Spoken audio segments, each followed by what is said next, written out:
আসসালামু আলাইকুম। আসলে আপনারা দেখতে পাচ্ছেন একজনকে আমরা নিয়ে যাচ্ছি, সেটা হলো আর্সেলান, আমাদের পাকিস্তানি রাইডার। গতকালকে অ্যাক্সিডেন্ট করছে। আসলে মর্মান্তিক খুব অ্যাক্সিডেন্ট হয়েছে, খুবই দুঃখজনক। সবচাইতে স্লো বাইক রাইডিং সেই করে, আবার সেই এখন সবচাইতে বড় অ্যাক্সিডেন্টে তার পায়ের মধ্যে পুরা ৪ ভাঙ্গা দিয়েছে, একটা বা ৪ পুরা ৪ভাবে ভাঙছে। আল্লাহ তাকে ইনশাআল্লাহ ধৈর্য ধরা তৌফিক দান করুক, এবং ইনশাআল্লাহ এটা ৪টা অপারেশনের পরে ইনশাআল্লাহ তাকে সে দেশে ইনশাআল্লাহ যাবে। আসলে বাইক রাইডিং এর বিষয়ে আমি অনেক আগে আপনাদের সাথে অনেক বর্তমান সিচুয়েশন নিয়ে, বর্তমান অবস্থা নিয়ে, ওই সময় যখন যে অবস্থা নিয়ে সেই অবস্থা নিয়ে আমি আপনাদের সাথে অনেক কথাবার্তা বলছি।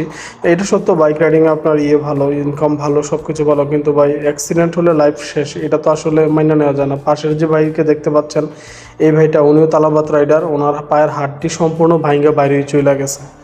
আসলে খুব দুঃখজনক এগুলো। আমরা সব রাইডাররা খুব হতাশ। আসলে ভাল লাগে না এসব, রিক্সের চাকরি ভালোই লাগে না। ফি আমানিল্লাহ, ইনশাল্লাহ জাজাকাল্লাহ খায়ের। আল্লাহ আমাদেরকে ইনশাল্লাহ আমাদের উপর রহমত দান করবো। আমাদের সবাই খুব হতাশ, সবাই খুব চিন্তিত। আসলে ভাল লাগে না বাইক রাইডিং। ইনশাল্লাহ বাইক রাইডিং